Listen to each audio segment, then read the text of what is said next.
everyone, and welcome back to another virtual farm tour here at Chatsworth Farm. And this is going to be one of our last virtual farm tours for a couple of weekends or a couple of weeks. We're getting into our really busy season right now.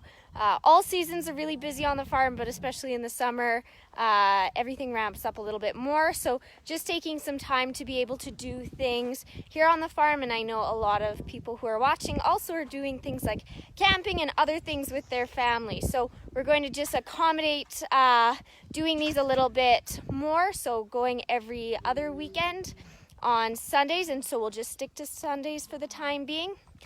We are getting really close to moving our cattle out right now. My brothers brought all the calves in yesterday and they were vaccinated and made sure that they all had ear tags. And we vaccinate our calves just the way we vaccinate ourselves for things like tetanus. So we vaccinate for blackleg, which is something that the cattle can get, which is can be deadly for them. So we vaccinate against a couple of things, and that just ensures that our herd stays nice and healthy and keeps all of them going well in the pastures when we're not able to check on them as regularly. So they did that yesterday, and we're planning on moving them out either this evening or tomorrow if the rain stays away. If it does rain a little bit, it can get quite mucky, so it can be hard to move all the animals. So we're going to try and get that done before it rains. And if not, we'll just put the bulls in with our specific groups of females, and they'll just stay here closer to the farm until everything dries out. And we have the cattle over here. So they're getting quite anxious to go out and get some fresh grass. There is a little bit around the edges of this field, but they'll quite enjoy getting out to their summer pastures. And then in with these females, so in with the cows and the first calf heifers, will also go the bulls. So specific bulls are paired with different groups of females. And the bulls are exposed to our mature cows for 62 days. And then with the yearling heifers, so they're in there, the bulls are in with those females for 45 days. And the calves stay right with the cows throughout the whole summer. And then when everyone comes back in the fall, at that point the calves don't need milk from the cows anymore. They do very well on grass and any other forage just by themselves. So we separate the cows and calves and go through a process which is called weaning. So we wean the calves off from the cows. And that just helps the cows recover from the summer because they put a lot of energy and a lot of work into their calves over the summer months. And so we want them to be able to recover and get ready for their next calf, which will happen in the spring, so in March. And then it also helps the calves grow a bit better, so we can start to give them more feed and they're not dependent on their mothers anymore for some milk.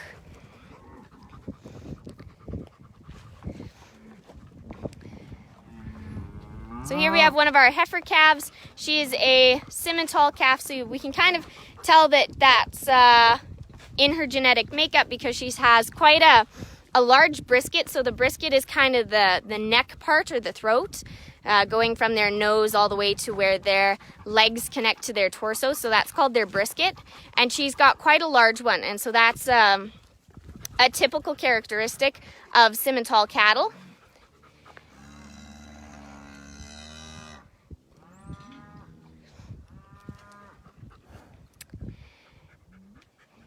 And we have quite a few cows up here getting a drink.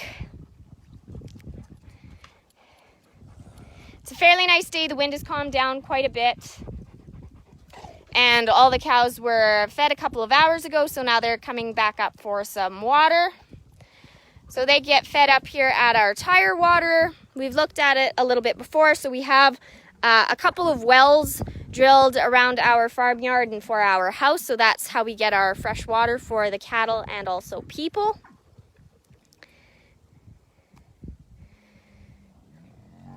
So some of these cows are still waiting their turns. And so this cow just came right up to me, and she kind of shook her head and charged. So she wasn't charging at me, she was charging at the dog who's right here with me. So they're fine with people being around their calves or being within their pens or paddocks, but they're not really a fan of the dog. They know that she's part of the farm, but would just rather that she kept her distance from them, especially from their calves.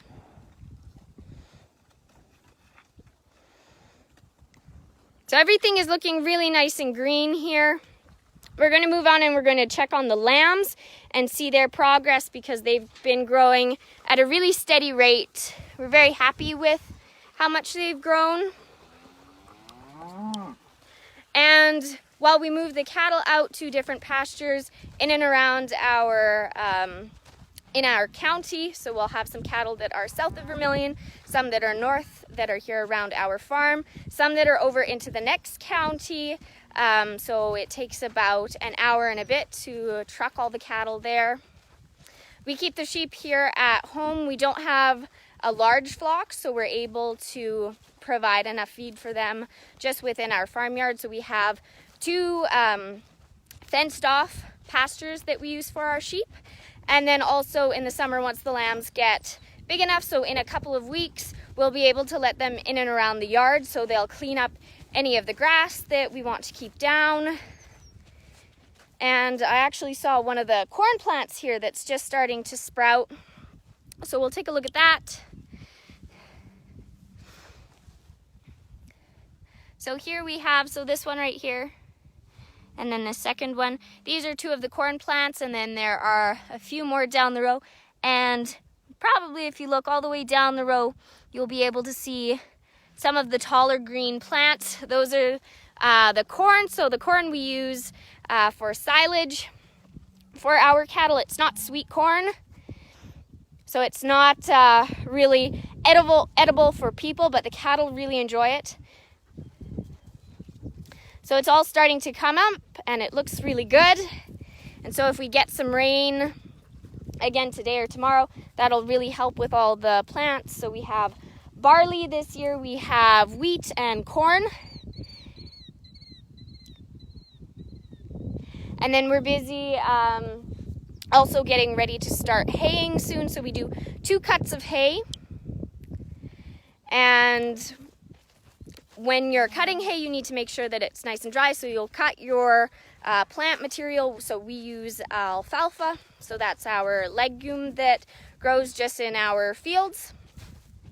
There's sometimes a little bit of brome grass mixed in there, but you'll cut it and then you have to let it dry completely. So you want as little as moisture as possible within that hay. And then we bale it into big round bales, and those bales weigh anywhere from 1,300 to 1,500 pounds.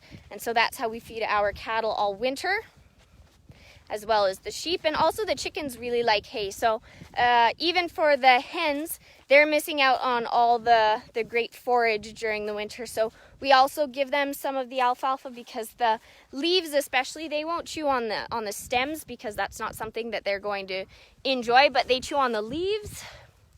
And also there are lots of bugs that get wrapped up into the hay bales, so the hens really enjoy that. And maybe one of the things that I haven't mentioned is when I kind of duck down and there might be a little bit of a sound, or when the phone gets really close to me, that means I'm going through one of our barbed wire fences. So we have all of our fences around our farm, and many farmers in North America do this as well, as you have barbed wire fences. And so I'm going to show you the barbed wire that we just use for cattle. So for the most part, we just use 3 wires. So you have the top, middle, and the bottom. And you can see the cattle like to scratch on the barbs. So if they have a little itchy spot, that's why some of the barbs are covered in hair. And then at the bottom, there is wool. So we're going to get a little bit closer. So this is what the barbed wire looks like. So again, you would be able to see, this is what the barbs look like. And then the rest are covered with hair because the cattle like to scratch on them. So the cattle respect the fences very well, and most of the fences that we have around here, they are 3-wire, but some of them have 4, and that just adds a little bit of extra security to make sure your cattle stay in. You want to make sure your fences are nice and tight so that the calves especially can't slip through, and 4-wire fences are really great for that because it makes the gaps smaller so they're not able to get through. So 3-wire fences are all you really need for cattle, and they're just shorter than I am, so they're about just under about 4.5 feet tall. And then the fences that we use for our sheep are a little bit different because sheep are much smaller, they're very agile, so they're able to get through 3 and 4-wire fences, so if you just had your regular cattle fence. So we have this sheep fence. So it's in these smaller squares. So we have our regular cattle fence, which is on the outside because our cattle came first. And then we've just put this sheep wire on the inside, and it goes all the way down to the bottom here. So if something like a coyote or any other predator can't really dig underneath the fence. So for different kinds of animals, you'll have different fencing materials. When we're looking at the chickens and the geese, you'll see that the chicken wire, so it's an even smaller version of this. And here's Lizzie, she's followed me today. And Lizzie's been really helpful. The last couple of nights we had a few coyotes which were quite close to our sheep pasture, so this paddock right here. And Lizzie was out here barking away, making sure that her flock are being protected. So we're very glad that she's around, and she's doing an excellent job of looking after the cattle and the sheep. So here we have the lambs, and you can see just how much they've grown. And their growth rate is quite exponential, even when you compare it to cattle. So they're filling out and growing very well. So these are the triplets. These are the oldest lambs in the group. But all the rest, the twins, even the single lamb, are all looking really good. We do the same process with the lambs as we do the cattle, so we'll still castrate our little ram lambs. We will dock their tails, and we will also vaccinate them.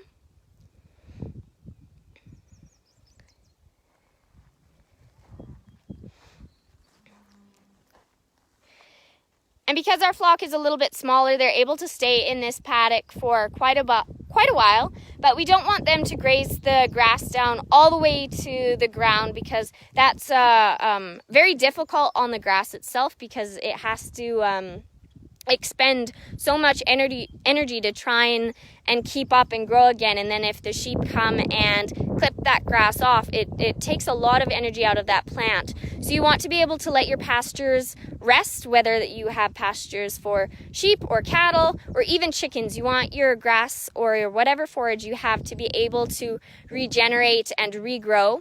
So we do pasture rotation. So we'll move the sheep out of here once it looks like that they've eaten enough out of here that they've eaten enough. So we don't want the pasture or the grass to get to the point where it gets very difficult for it to regrow. So we'll move them to a different one. They'll either be outside or they'll just come in here for the night, and then we'll let them out during the daytime. Because at night they're really not going to be eating that much, and it'll give the grass enough time to regrow.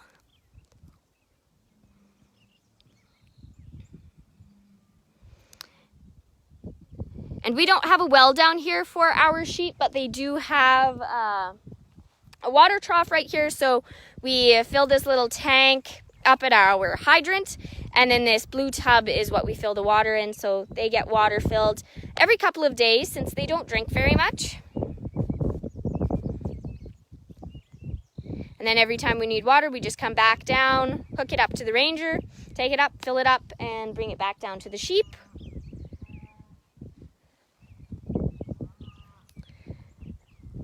So everything's looking really nice and green. This pen is really good for the sheep. It has lots of protection. It has lots of fallen trees, which are great for the lambs, and the sheep are able to eat around this kind of environment very well because they have a split in their lip, so they're able to kind of get into nooks and crannies that cattle aren't able to. So that makes them really good at controlling different kinds of weeds and grasses that might be a little bit trickier for some other animals to get at.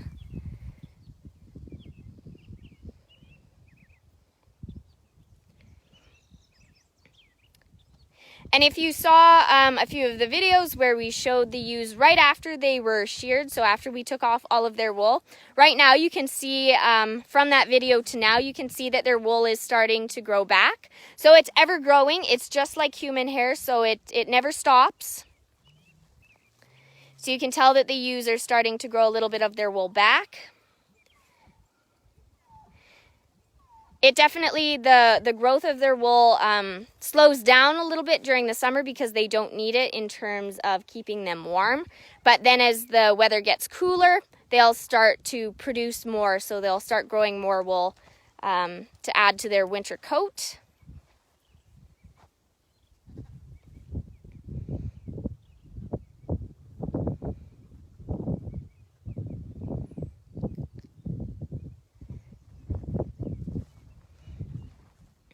So all of our sheep have lambed. We have the 6 ewes. And we have 12 lambs total. So your sheep flock can increase very quickly, even when you just have a few ewes. Once they all have at least a couple, you can they add up very quickly. So this really dark lamb over here, so they're the 3 at the top, those are the triplets. And then you have this really dark lamb on the left-hand side. This lamb is a little ewe lamb, and she's a single. So her mother just had her by herself. She wasn't a twin, she wasn't a triplet. They can occasionally just have one. It is a little bit more uncommon actually for our sheep to have just one lamb. Most ewe lambs, so first time ewes, will generally have just one. But the ewe that had this lamb is a seasoned mother. But as they get older, they also start to decrease in the amount of lambs they have because their production goes down. They start to, just like people, they start to slow down as they get older. So they'll decrease the amount of lambs they have. But ewes that are kind of in their prime, like this one, will have 3 and is very capable of managing all 3. And she's doing an excellent job. She has lots of milk.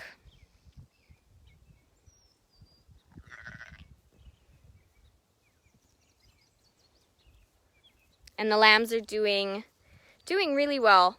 We're really happy with their progress this year.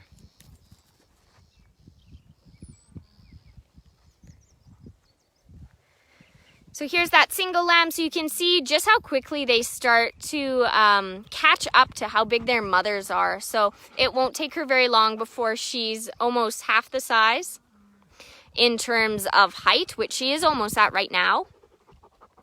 And then they'll just start to fill out and get a bit bigger. And so she's going to end up being a really large framed lamb herself.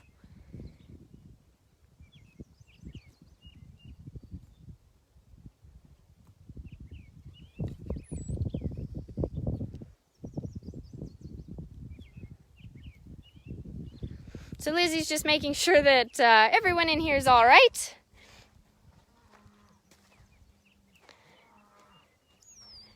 And it's nice enough, the wind has calmed down, so we're going to go over and check on the chickens. We had some more chicks hatch out, so very excited to show you those since we have a lot of really interesting colors and mixes. We also have some purebred chicks. So we're going to walk over there and take a look. Also in this field, so we went from the one cornfield over to the next one. So this one is also corn. And a lot of the plants are starting to come up as well.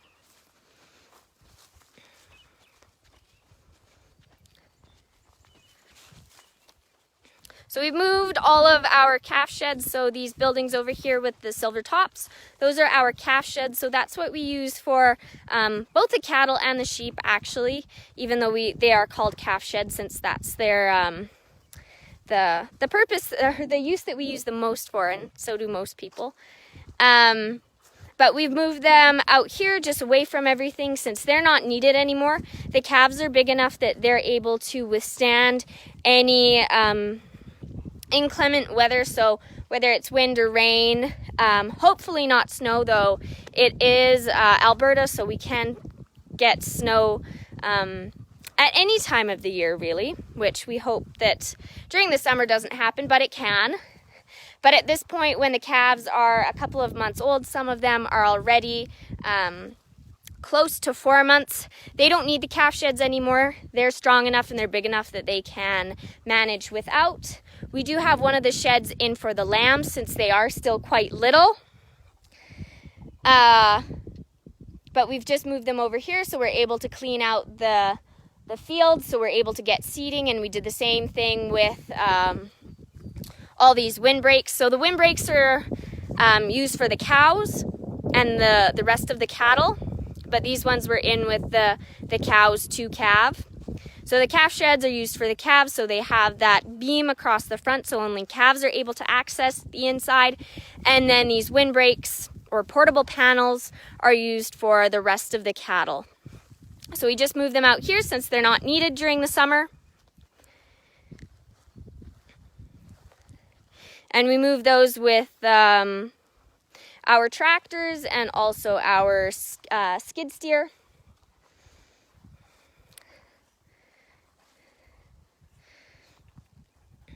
So Lizzie's a great tour guide. She's going to maybe get us going in the right direction. Come on. This was our silage pit, so where these bales were and where you can see everything on the ground is a little bit yellow. This is where our silage pit was. So from the corn that we grow, it gets cut into very tiny pieces, and then it's left to ensile.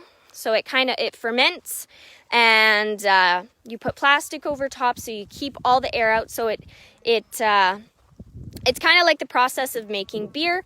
So it stays nice and moist, and it's full of energy for the cattle. So that's how we feed them. But because we are all the way into, well, I guess beginning of June now almost, we've used up all our silage. So right now we're feeding hay until the cattle go out later this evening and tomorrow. Then they'll be on grass. And so we'll start the whole process with the silage over again in the fall. So we'll use the same spot again.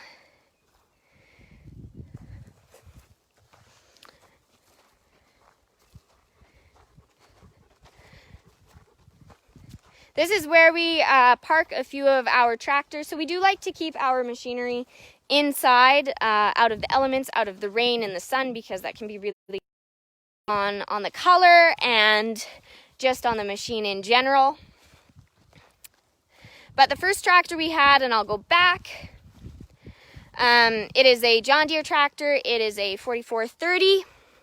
And so we use these tractors for all sorts of things. From in the winter, we have a plow on them, so we're able to plow snow. We have our rake that we use to rake together the swaths of hay. So we do that in the summer when we're cutting hay. We have our, what else do we use this for? We have our bale processor that we hook this one up to as well. And anything that runs with a PTO, we will use that. So that's the power takeoff. We do use these tractors for the balers as well. However, the balers are now pulled with our New Holland tractor and our Fent Tractor. So this is a T7040. And the baler is a Heston baler. So we have two of these balers. So we're able to really efficiently cut all the hay and then bale it. So both of our balers are, there's the one here at the front, and then there's one all the way in the back of the shed. This is our other John Deere 4430. So exact same model as that first one. This is our bale processor. We also use these tractors for rolling grain so that we mix up for the cows during the winter just to give them a bit more energy.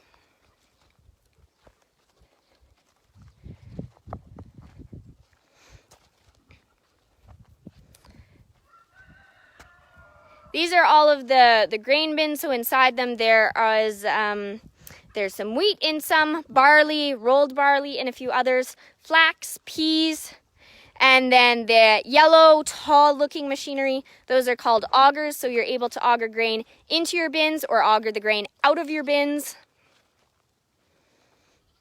or into one of your tractors or into one of your trucks for transportation.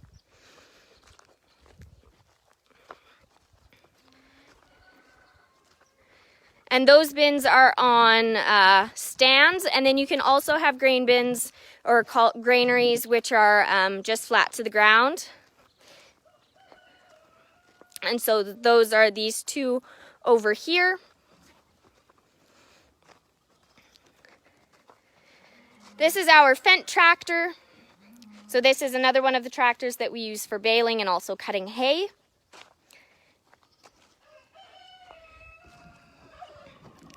The Versatile, which is a hydrostatic tractor, and our smaller Bobcat skid steer. So this is great for anything from landscaping to cleaning out some of our barns. So if we need something that needs to be able to fit in a tight space, we'll use this skid steer, and then we have a bigger one that has a much larger bucket, so we'll use that one for any bigger projects. So here we have Rosie. She's very excited to get her milk. I fed her a little bit earlier, but we'll pick her up and grab her out. So we decided not to put her in with the rest of the sheep just because she has bonded very well with us, and I think she'd just get a little bit left out with the other sheep since she's not a part of them so much. But she's doing very well. She's growing a lot. But there is a big difference in her growth compared to our other lambs. So she's a haired sheep, and our other lambs are wool sheep. And just their breed characteristics are different, and the way that they have been bred and the way that they develop are different. So she's just going to be a little bit more petite in her size. And when she gets to maturity, or when she gets to full size, she'll look very similar to a bighorn sheep female. So she won't have horns. The males of this breed will, or if she does have horns, they'll be quite small. But I've been feeling, and she doesn't have any nubs yet. And usually at this stage they will start to, but we'll see if she does.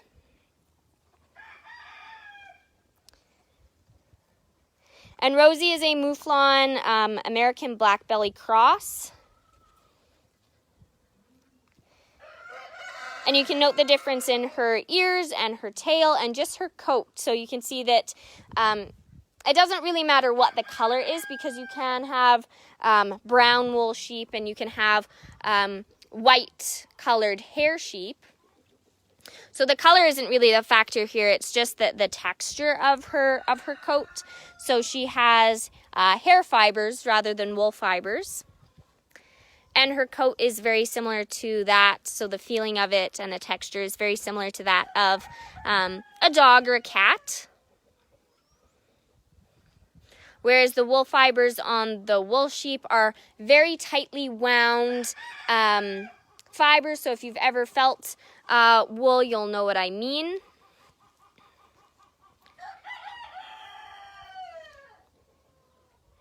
But she's very different in comparison. So the cat that's rubbing up to her right now, his hair is very similar to what she has.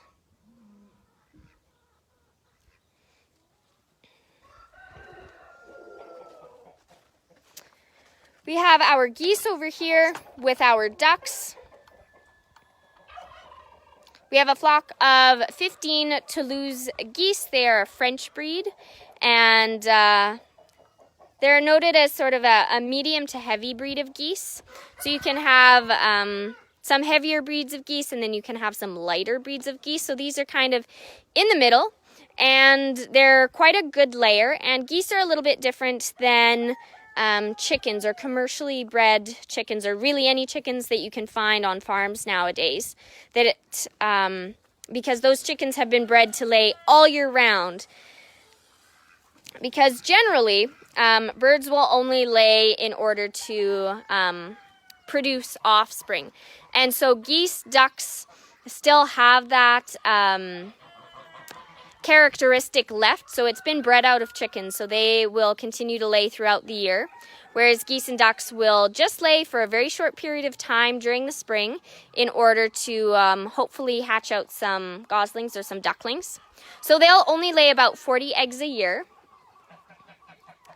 and if they decide that they've started to lay and they will lay their eggs and start their clutch, they most likely won't even lay that many. 40 eggs is if you're going to be taking them away or moving them to different nests or incubating them yourselves.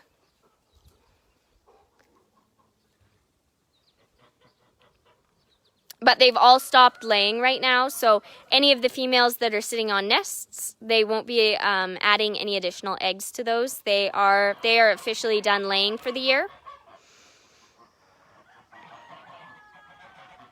The ducks are still continuing to lay. I'm hoping that my female will decide to take to incubating them. She still hasn't, so I've been moving some of the duck eggs over to the incubating geese. And right now we're waiting. We have about 3-4 days until our first clutch of ducklings hatch, hopefully, fingers crossed. So we'll move over into where the geese are nesting right now. So this female goose right here has been sitting on these eggs, the eggs that are under her, for about 25 days. 25 days, give or take, 24. And she has duck eggs under her right now. So I believe she has 13. So I did candle them a few weeks ago, and I double checked on the eggs again. So 2 weren't fertile, so they weren't developing. So I took those out. But the rest were doing very well. You were able to see the duckling moving around inside, or the embryo of the duckling at that point.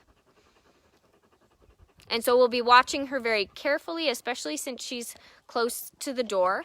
And when she starts to hatch her ducklings, I will move them over to our pen that we already have 1 goose and gosling in there, so she can continue to hatch out the ducklings. So hopefully they will all they'll all hatch, and I can move them all over. And so with ducks or geese or chickens, turkeys, really any birds, you're able to give them any kind of egg, and they will sit on that, and they will make it part of their clutch and incubate it. They're not picky at all as to what the egg is, and a lot of times they're not able to tell the difference. Their broody instinct and their breeding instinct is so strong that it doesn't really matter what they're given. Even golf balls, they will add those to their nest and incubate them. So very excited to see the ducklings. And because geese and ducks are very similar in terms of their both their size and just their style of foraging and their lifestyle, really, it works well to pair a goose with some goslings. I would never really pair goslings with chickens, because the goslings are quite a bit larger than chicks would be, and then also their feeding style is going to be different. So if you give Rosie, so Rosie's over here a little bit closer to the goose than the goose would probably want. So as long as Rosie stays up over by the feeder, she'll be fine, and she's gonna hop up on their feeder. But because goslings like to play and splash in the water, and we'll give them a big tub, that's something that can be a little bit unsettling or a little bit unnerving for a hen, since chicks generally stay away from the water unless they're having a drink. But the goslings will go in there, splash around in the water, and it can be a little bit distressing for the hens. So we like to kind of keep the similar species together if we are switching up eggs or matching them with different breeds as far as parents go. So we have this female over here. We have 2 more females back here. So the one at the very back hatched out 1 gosling a couple of days ago. And because I do have geese that were laying eggs at different times, I'm expecting that more of her eggs should hatch just at different days. So in the wild, all the eggs should hatch at the same time within a couple of hours of one another, really, or within the first day. Whereas my geese were laying eggs in different nests, and they had started the incubation already. So all of these eggs are at a different stage in their development. So we just keep an eye on the eggs and check to see if any more have hatched. But it's not a problem. We'll just put them with one of the females, since geese are really great mothers, and you can kind of pair any female with a gosling as long as she has shown some breeding instincts or intentions. She'll just be fine with any of the goslings, and most of my geese have. So I just picked one female to put with the gosling right now, and they're doing really well. I did have quite a big clutch of goslings before, but I actually had someone interested in those goslings, and I know I wasn't going to be keeping all of them for this year because I have a number of geese already, and I knew that there would be a number of goslings that were going to hatch out. So I was able to find someone who was interested in a few goslings, so they were very happy to get them. But we do have one right now who's in with one of the females.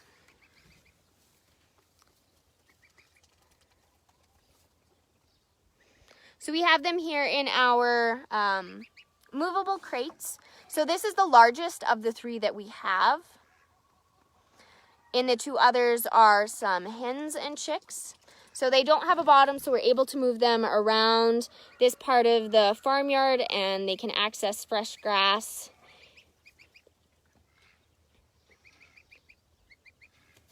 And geese really enjoy the grass. They're much more, they're foragers or grazers rather than chickens, which just scratch and peck at the ground and the grain that we give them, where the geese actually will eat quite a bit more grass than the hens will.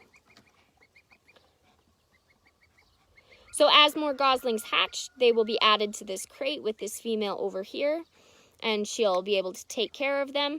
And even though the goslings will be different ages, as long as the age difference isn't too extreme, they will be fine. The problems that you would run into would just be bigger goslings crowding the younger ones and the smaller ones. So as long as they're within about a week and a half of one another, they will be fine. If we get anything younger than that and we have a few older ones, we'll separate them, and the younger ones will go together, and then the older ones will be in a group. And that's the same thing we would do with the chickens or the ducklings as well. The ducklings, there are no other duck eggs in that nest, and they were all put in at the same time, so they should all hatch within a couple hours or within the day of the first one hatching. But the geese, it was definitely less curated on my part, so just let the geese do their thing. But I do candle the eggs, and when you candle them, I just shine my phone up to the blunt end of the egg, and you're able to see the development. So you can definitely tell with a lot of the eggs that are in the different goose nests that they are at different stages of development. So some are on day 2, some are on day 7, some are on day 27. So it's really different, and you're just going to have to or I have to pay attention and see. So if I see any eggs that look similar in terms of their development, I'll kind of swap them around in the nests that I already have. So the female, we don't risk the embryo from dying, because if a female has hatched out most of her goslings, and those eggs were on day 35 of their development, but there were a couple eggs that were on day 15 and the female decides to leave. Once that female leaves and the heat source is gone, those eggs will stop growing and they'll stop developing and the embryo will die. So I want to make sure that I try and match all the eggs together if I can. It can be a little bit of a tricky process because the geese are so protective. But as long as you do it carefully and slowly and have a lot of patience and wear gloves, you're able to get the eggs fairly easily. But we have the one gosling for now and hopefully a few more. If you want to check out our Instagram page, I posted a picture on our story of one of the nests that the females just started incubating a couple of, I guess a week and a half ago. And there are quite a few eggs. I didn't even actually count them, but it's quite the clutch. So check it out and see, and you can see just how many eggs a female goose can incubate. It's quite a few. So we're gonna move on from the geese. So these, when we talked about the barbed wire and then the sheep fence, so this is chicken wire, so it's even smaller, so the goslings and the chicks aren't able to go through. So it keeps everybody safe inside. Over here is our second one, so it's a little bit smaller because we do have some chicks in here and they don't need as much room. So in here are some 2-day-old, some day-old, and some 3-day-old chicks. So these chicks were all hatched in our incubator, actually. This hen did not hatch them out. And we've seen this hen before. She did hatch out 7 of her own chicks, but I moved them over with the second hen that we had. So all the older chicks are over there together, so they're almost a month now. Oh, babies.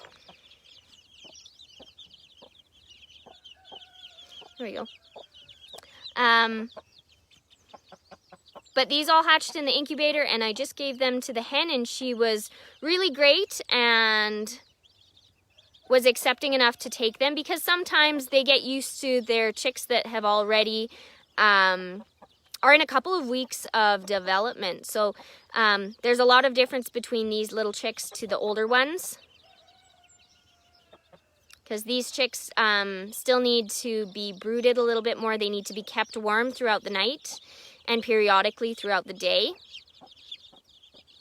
Whereas the older ones are just with the hen because that's what they've grown up with. They don't really need her anymore as a heat source, really. But these chicks do. So she's doing a really good job of managing all these babies. It's a lot. But very happy with our hatch rate and also the fertility rate. Only 3 eggs didn't hatch from the 42 that we put in. There were 11 that either weren't fertile at the beginning or the embryo just ceased to develop. And that will generally happen. You'll have a few that won't start out as anything at the beginning. But when we look at these chicks, we have a few yellow stripy ones. So those will be some olive eggers or some Easter eggers. We have a few of the darker ones, which will also be some olive eggers or some Easter eggers, but just not sure what they'll turn out to be. Most of these chicks in here are a mix of different breeds, so they're crossbred. But a few of the light gray ones, so not all of the light gray ones, but most of them are purebred lavender Orpingtons. So I put my breeding group of male lavender Orpingtons and females together, and we were able to get some chicks, so I'm very excited about those.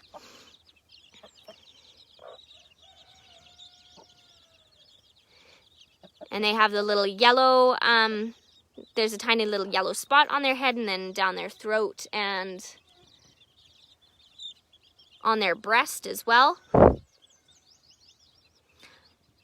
So there's one more chick in the incubator right now. It's just drying off and I'm just waiting for it to just fully be ready to come out here with the rest, since they are some are a couple days old right now. So they can be a little bit pushy. But we'll add that chick to the mix. We'll clean out the incubator and we'll get it ready, and I'll be setting some more eggs in there for another hatch. So it takes 21 days for chicken eggs to develop and hatch. So hopefully by the 3rd week of June, I'll be able to have some more chicks. And I'm going to do a similar grouping. I'm going to do some more lavender Orpingtons. I'm also going to do the mix of Easter eggers and olive eggers and some purebred Americanas. So I'll have I have a different rooster in with the hens right now, so a different rooster than the sire, the father of these chicks. So we can get some different genetics. So you can see how the chicks all fit right under the hen. There are a few to the side of her, but once they all decide to kind of cozy under her, you can see that it'll look like it's just the hen with a bunch of little legs sticking out. But she'll spread her wings out and also kind of elevate her body so the chicks can all fit under her nicely. And it's quite neat to watch them all run out as soon as she stands up. So they have their little water, they get food in the morning and then at night. And same thing with the chicks. They get their pen moved around, usually once in the morning, depending on how much they've eaten or the hen has scratched up. So you can see that she scratches away the grass. I'll move it around a second time, but at this stage, they really only need it once a day. As they get older, we'll move it around a bit more throughout the day, but right now, they're fine. So we'll get a little bit closer to the chicks because they're some neat... Oh, there we go. Grab one. They get a little bit tricky to grab since they're all the way at the back. But this chick we'll look at right here. If it turns its head towards us, you can kind of see that it has a puffier cheeks is what we'll call it. And those are called muffs. So this chick has some Americana in it, and that's a trait of the Americana. So that muff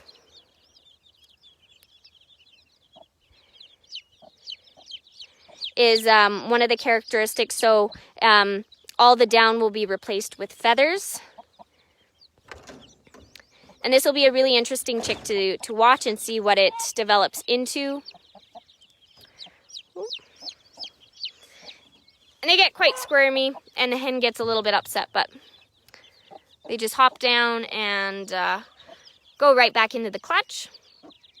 So the way we move this pen without the chicks getting in the way is we just slowly move it, and I'll pour grain at the end that I want to move the crate towards. And then the hen will call the chicks over into that direction, and then you just carefully watch and you just skid it across the ground. You can pick the chicks up and put them in a pail and take them out and then move the crate and then put them back in with the hen. But that can take a lot of time, so if you just do it really carefully and slowly, you're able to move this around while the chicks are in here and everybody stays fine. So you can do that with the chicks, these smaller ones, and then also the goslings and the geese, and then any of the older chicks as well.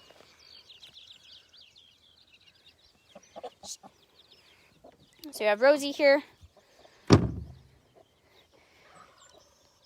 who's kind of jumping up on us a little bit. She's not too bad, but we try not to encourage her to jump up.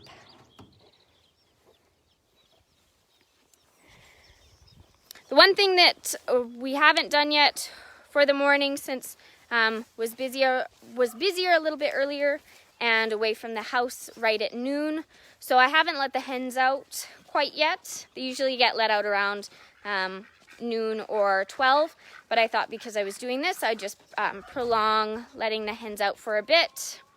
So we let the hens out from their outside pen every day so they can go outside and enjoy the green grass. We keep them in their pens until about noon so they're able to lay all their eggs in their nest boxes. Otherwise, they'll sometimes find some spots within the yard to lay their eggs, and that's not so convenient for us since it's not the kind of Easter egg hunt that I want to be going on. So usually by about noon they lay the majority of their eggs and they can be let out, and I don't have to worry about finding eggs all over the yard. In with our hens are also some of our ducks and our turkey. So we have some more turkey eggs in the incubator as well. And they will be hatching mid-June. So I think it's the 14th of June that our turkey eggs should be hatching. And we have some turkey poults that are coming from a hatchery on the 9th. They were originally supposed to come in the middle of May, but they had a lot of orders and they had to delay ours. So hopefully June 9th we will have our turkey poults. So even though we won't be doing farm tours as often, I will post some pictures and some videos of those turkey poults so you can see. So you can see the rest of the hens are coming out, followed by the ducks. And the turkey will come out whenever he decides. Sometimes he'll stay indoors, other days he'll come out. And it's also starting to rain now, so I think that's going to be it for today's tour. And if it starts to rain, even though I just let the hens out, they will be going straight back inside since they are not really a fan of rain. The ducks and geese will stay outside since they don't mind it at all, hence the good weather for ducks. So they'll quite enjoy it, but the hens will go back inside and probably spend most of the day in their coop if it starts to rain. But that's all for today. I hope you enjoyed the tour, and thank you so much for watching. We will catch you not next Sunday, but the Sunday after. So I'll post when that tour is going to be, and we'll probably have some ducklings, fingers crossed, hopefully some turkey poults by then, and a few other interesting things. So thanks for tuning in. Have a great Sunday, and enjoy the rain. Bye.